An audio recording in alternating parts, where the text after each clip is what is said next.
बिहार बंद छात्र सड़कों पर, पुलिस आमने सामने और फिर एक ऐसी तस्वीर जिसने पूरे बिहार को झकझोर कर रख दिया। सिवान की सड़क पर AK-47 पुलिस जवान लेकर फायरिंग करता दिखाई देता है। तस्वीर वायरल होते ही सवालों का तूफान खड़ा हो गया।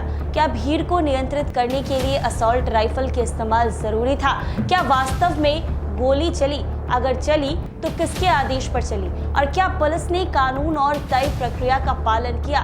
फिलहाल जवान को निलंबित कर विभागीय जांच शुरू कर दी गई है, लेकिन क्या सिर्फ निलंबन से इतने बड़े सवालों के जवाब मिल जाएंगे या फिर इस पूरे घटनाक्रम की निष्पक्ष जांच सामने आएगी? सिवान की इस तस्वीर ने पुलिस की कार्यवाही और लोकतांत्रिक अधिकार और जवाबदेही पर एक नई बहस को छेड़ दिया है। जी हां, आपको बता दें कि बिहार बंद के दौरान सिवान से सामने आई एक ऐसी तस्वीर जिसने पूरे राज्य की राजनीति, पुलिस व्यवस्था और लोकतांत्रिक अधिकारों पर नई बहस छेड़ दी है। सड़क पर प्रदर्शन कर रहे छात्र और बंद समर्थकों के बीच एक पुलिस जवान की AK-47 से फायरिंग करते हुए तस्वीर सोशल मीडिया पर वायरल हुई। तस्वीर सामने आते ही सवालों की बौछार शुरू हो गई। क्या हालात इतने गंभीर थे कि भीड़ नियंत्रण के लिए असॉल्ट राइफल का इस्तेमाल करना पड़ा? क्या पुलिस ने तय मानकों का पालन किया है? क्या वास्तव में गोली चली है? अगर चली है तो किसके आदेश पर चली है और किन परिस्थितियों में चली है? इन्हीं सवालों के बीच पुलिस ने संबंधित जवान को निलंबित कर विभागीय कार्रवाई शुरू कर दी है। लेकिन क्या केवल निलंबन से पूरे मामले का जवाब मिल जाएगा या फिर इस घटना की गहराई तक जाकर जवाबदेही तय करनी होगी?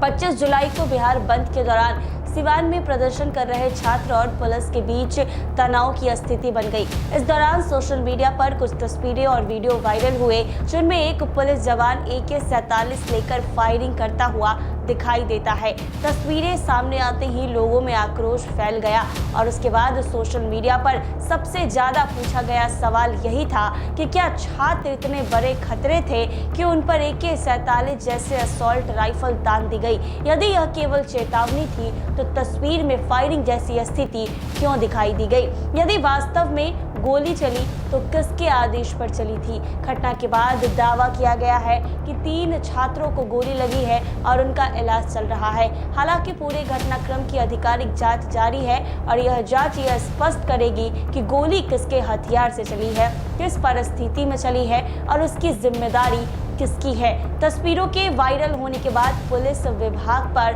लगातार सवाल उठने लगे। आलोचना बढ़ी तो विभाग से संबंधित पुलिस जवान को निलंबित कर दिया गया और विभागीय जांच को शुरू करने की घोषणा की गई। लेकिन यहाँ भी सवाल उठ रहा है कि क्या यह कार्रवाई घटना की गंभीरता को देखते हुए पर्याप्त है या फिर यह केवल बढ़ते दबाव के बीच नुकसान नियंत्रण की कोशिश है? यदि प्राथमिक जांच में नियमों का उल्लंघन पाया गया है तो ये भी सामने आना चाहिए कि आखिर किस स्तर पर चूक हुई है। क्या जवान ने अपने स्तर पर निर्णय लिया या उसे किसी वरिष्ठ अधिकारी के निर्देश प्राप्त थे?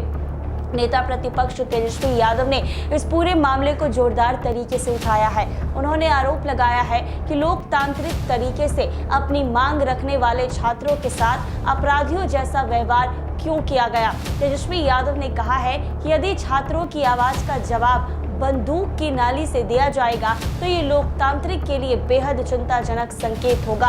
उन्होंने दोषी अधिकारियों के खिलाफ सख्त कार्रवाई और पूरे मामले की निष्पक्ष जांच की मांग की है। उन्होंने ये भी आरोप लगाया है कि आंदोलन समाप्त होने के बाद भी छात्रों को गिरफ्तार किया जा रहा है और बड़ी संख्या में युवाओं के खिलाफ FIR दर्ज की गई है। विपक्ष का कहना है शांतिपूर्ण विरोध करने वालों के साथ ऐसा व्यवहार लोकतांत्रिक व्यवस्था के अनुरूप नहीं माना जा सकता। यह वह सवाल है जिसने पूरे विवाद को सबसे ज्यादा गंभीर बना दिया है। भीड़ नियंत्रण के लिए पुलिस के पास कई स्तर के उपाय होते हैं। समझाइश, बैरिकेडिंग, वाटर कैनन, आंसू गैस, लाठीचार्ज और अन्य नियंत्रित उपाय होते हैं। ऐसे में यदि किसी घटना में AK-47 जैसे असॉल्ट राइफल सामने दिखाई देती है तो स्वाभाविक रूप से लोगों के मन में सवाल उठते हैं। क्या उस समय हालात इतने बेकाबू थे कि ऐसी राइफल की जरूरत पड़ गई? क्या जवान ने केवल हवा में फायरिंग किया? क्या वास्तव में गोली चलाई गई? यदि चलाई गई तो क्या उसके लिए निर्धारित प्रक्रिया का पालन किया गया? क्या मजिस्ट्रेट की मौजूदगी थी? क्या बल प्रयोग के सभी वैकल्पिक उपाय पहले अपनाए गए थे? इन सभी सवालों का जवाब केवल निष्पक्ष जांच से ही मिल सकता है। विपक्ष इस घटना को केवल सिवान तक सीमित नहीं रख रहा। उसका आरोप है कि हाल के छात्र आंदोलन में पुलिस ने जरूरत से ज्यादा बल प्रयोग किया है। विपक्ष का कहना है कि छात्र आंदोलन के दौरान कई जगह लाठीचार्ज, आंसू गैस और कठोर पुलिस कार्रवाई देखने को मिली है। अब सिवान की घटना ने इस बहस को और तेज कर दिया है कि क्या सरकार छात्रों की आवाज सुनने के बजाय बल प्रयोग का रास्ता अपना रही है। इस पूरे घटनाक्रम ने कई गंभीर सवाल खड़े कर दिए हैं। क्या पुलिस की कार्रवाई तय नियमों के अनुसार हुई? क्या फायरिंग थी? क्या गोली वास्तविक में छात्रों को लगी है? यदि लगी है तो उसकी जिम्मेदारी कौन तय करेगा? क्या संबंधित अधिकारियों की भूमिका की जांच होगी? क्या भविष्य में ऐसी घटनाओं को रोकने के लिए नई गाइडलाइन बनाई जाएगी? इन सवालों के जवाब केवल राजनीतिक बयानबाजी से नहीं मिलेंगे। इसके लिए पारदर्शी, निष्पक्ष और समयबद्ध जांच जरूरी